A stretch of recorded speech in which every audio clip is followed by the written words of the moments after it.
Hello, my name's Jake. So I was just watching my old video, and I have to say, guys, yes, the one that I posted yesterday talking about the Amex Platinum. It's crazy to think that, not only 5 hours later, I've come up with a thought that I need to get out. Yes, it is the same day. It is 8:53 p.m. on a nice Thursday afternoon here in February.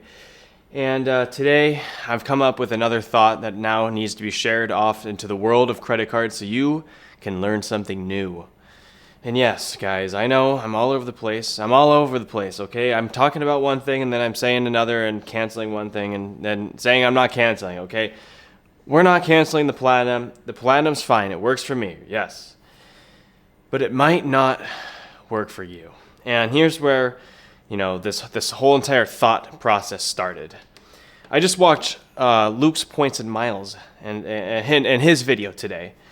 And, one of the things that really stuck with me was not only the fact does this man have like 10 annual fee credit cards, that's a lot of annual fees, man. But besides that, it is the fact that all of these annual fee cards, they might be nice, and you might be able to get some on-paper value, I mean, I can break even on the Platinum, right? I told you guys, I got $300 of value positive. But just think about it. Just like Luke, and now I'm feeling the same, is that $300, is that really $300 of positive value? Or is there something bigger that we need to think about, right? I don't want to be like that guy. I'm not trying to say a bunch of weird things and say that, the Platinum's rigged and all this stuff's broken, but low-key, it is. Low-key, it is rigged, bro. Like one thing that stuck with me about that video Luke said was the fact that American Express's business model is to get you to spend more money. And they'll do anything they can to get you to spend more money, right? Their whole business model makes revenue off of you spending money. Interchange fees, right? Plus also annual fees, those are going up and up and up, and so are interchange fees, I think. Well, people are spending a lot of money, but, I've been thinking about how they operate and how it's nice, and whoop-de-doo, I got a big old Platinum now, Big Daddy credit card, Mr. Jake Mercury walking in the Centurion Lounge, grabbing a cookie or 3 or 4 or 5, but, I know that Centurion Lounge is great. I know it's nice. I know. And that's the toughest part, because there's other cards out there that do better. Definitely. Dude, way better. You know what I do every day? You know what I do, guys? You want to know? I don't really think about what card I'm using. No. I can't do it. I don't know about you, but I can't think about which one I'm going to use or which percent back or cash or whatever back. You know what I'm saying? I pull my wallet out and I just use the first one. And I'm going to make a video talking about this more, but multipliers versus sign-up bonuses. But yeah, so I don't have to think because I'm using a card for the sign-up bonus, right? So I've been going for sign-up bonuses, blah, blah, blah. But that's not the point. The point is that I don't know about you, but guys, but I don't want to think about it. And I have been mostly using my wallet in one specific way that leads me to think about this one card. And this is the US Bank Altitude Reserve. This is your secret warrior. This is the hidden gem in the credit card market. Yeah, it's the US Bank Altitude Reserve. This card is now the most popular card. It's on the rise. Well, I'm not gonna say it's the most popular card. You guys might not think so, but it's definitely gonna make a change. And what brought me originally into the US Bank Altitude Reserve was the fact that you can earn that 3x back on mobile wallet, right? So your mobile wallet, Apple Pay, all that. Guys, I don't know about you, but I use Apple Pay for everything now. Not only is it like RSA 20, it's like RSA 256 AES encrypted or whatever. I freaking forgot exactly. But it's not only is it encrypted and they're never going to get your card number anyway, but it's more convenient. My wallet is a little bit of a pain to take cards out. And now I've been just using Apple Pay for everything. But guys, it could be there is one card. There's a one card solution here. Sounds crazy, but this card has everything. Yeah, except for the Centurion Lounge. But the U.S. Bank Altitude Reserve, like I said, gets 3x back on everything. And not only do you get 3x back, but you can redeem them for 50% more in the portal, just like the Chase Sapphire Reserve. Just like that card. It's literally the same portal. I don't know who's running this on the back end, but U.S. Bank and Chase, U.S. Bank and Chase, dude, they got the same freaking travel portal, bro. It's amazing. And it's clean. It's nice. You know, I wrote the U.S. Bank Altitude Reserve off when I heard it's like, yeah, you can just redeem it through their travel portal. Do you guys know how many freaking times you want to hear the word travel portal in a video, or someone talking about, oh, there's a, you know, you got to do it, but do it through the travel portal though, you know? Dude, I'm freaking over it too, man. Trust me. Freaking over it. But, you know, I think there might be a little bit of light here with the U.S. Bank Altitude Reserve because, you know, a lot of us are Chase guys. Like I said, you know, we've had Chase cards. We've had the Chase trifecta, man. You know, we've had it for a while. That's great. Now you know how to use the same exact portal as U.S. Bank. I think that's quite interesting, you know. And guys, I don't even have the card. I'm not getting any referrals. I just think this card's amazing. It really, really is the one card solution. And yeah, there is that $400 annual fee. So I know some of you guys are not into you're not into the annual fee game and you don't want to think about those, but it's not that hard to get to break even on the annual fee here. And you don't have to go out of your way like American Express wants you to. You know, you don't have to freaking stress out and worry about all these credits that I just talked about in my last video. You know, I'm only showing you guys those credits so you can maybe realize it might be too complicated. You know, if you can do it, that's great. You know, I'm kind of like a credit card YouTuber now, I guess. So it's fine for me to get any card and talk about it. Like, I'll break even whether or not I have used the freaking credits, right? Because I have the freaking, the referrals, guys, you know? I'm going to get the referrals anyway. And I don't want to say that in a bad way. I'm just saying it's just being open with you guys. You know, I probably, you know, the Amex Platinum's fine, and I got to hop through a little bit of hoops to get there, but it's a little work. It's a lot of work for $300, man. I mean, if you want $300, go freaking sign up for Chase Bank or something like that and get a freaking little bonus or something. You guys know those the bank bonuses out there. You can get bank bonuses. They're great. But back to that Altitude Reserve, because, you know, that's what we're here to talk about today. So I was scanning the old internet one day, and I don't know about you guys, but I like to, you know, just casually browse Reddit and see what's going on. You know, it's late at night, why not?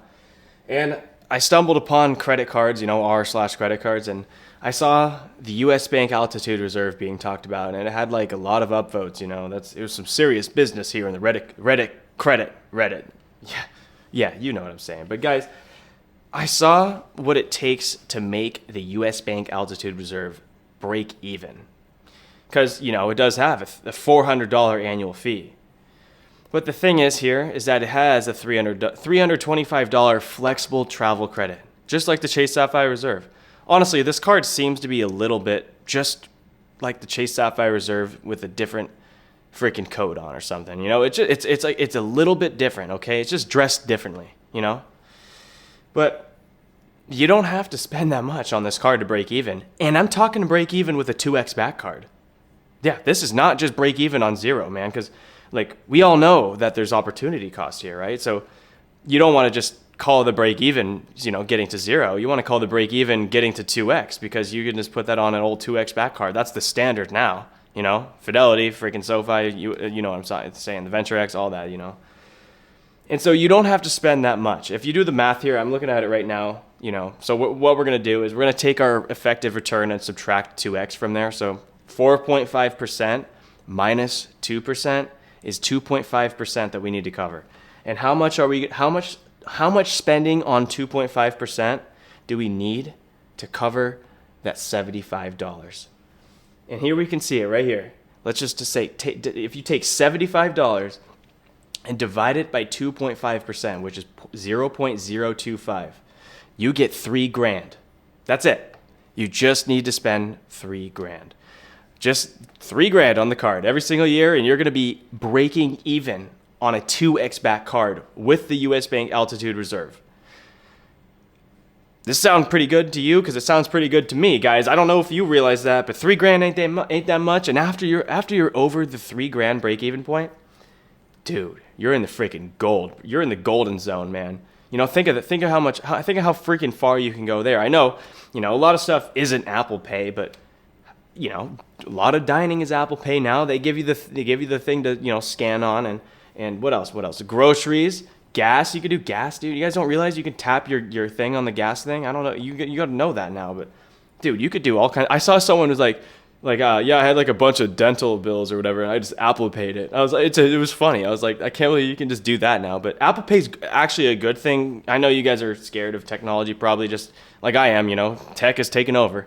But Apple Pay is relatively a good for humanity thing, other than the fact that you're not seeing the money go out. That's kind of the negative. But no, it's good. It has good encryption, and they actually the merchant doesn't see your card numbers, which is nice.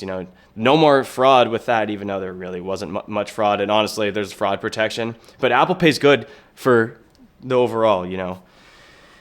And so it's interesting to see this one card make that first leap into the Apple Pay mobile wallet. I know Discover has one too, but that's a rotating card, and I don't really care for Discover, honestly. It's just I had the Discover 8. It was alright. And it's cash back. You can't use it for travel, which it's all about getting value, but travel is kind of where you're getting the most value.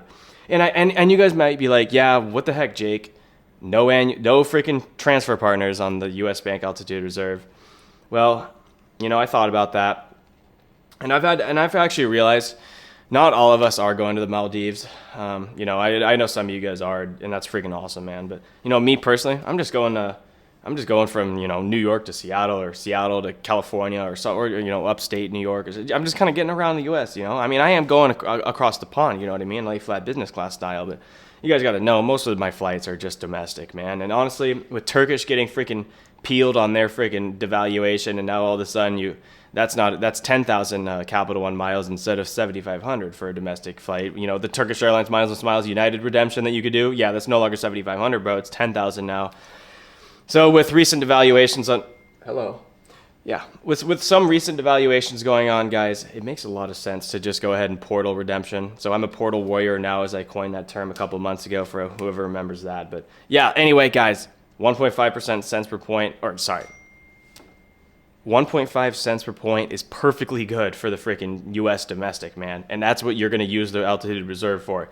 You can still keep your other big daddy credit cards. I'm still going to keep the Reserve, the Venture X, the Platinum, and that whole thing. I'm at the top right now. I'm definitely getting a little tired. I'm definitely getting a little tired of these credits, man. I talked about it in my video yesterday, and you can just tell I'm looking a little tired, man. But I don't know, man. What do you guys think? I just wanted to connect with you on this idea. U.S. Bank Altitude Reserve, you only got to spend $3,000 to make it worth it. There's tons of opportunity for Apple Pay. The card's pretty good. Yeah, there's lounge access too. I think you can go to 8 priority passes a year, and that's decent. I think this card's great, honestly. And there are some people out there getting it just as an end game card. It's interesting to see how this is all going. I'm actually so excited to simplify my strategy, you guys. Like. It's cool being a big old YouTuber and all that, and having the freaking referrals flow in with these Amex cards. Honestly, the money flows with Amex, man. But I'm telling you, sometimes it's just I don't care, dude. I'd rather just be simple, Honestly, I'd rather have one card set up, dude, if I could. So that's kind of why I've been going for not multipliers, but sign-up bonuses. Anyway, what do you guys think? Let me know in the comments below. And that's about it for tonight. I'll see you tomorrow. Bye.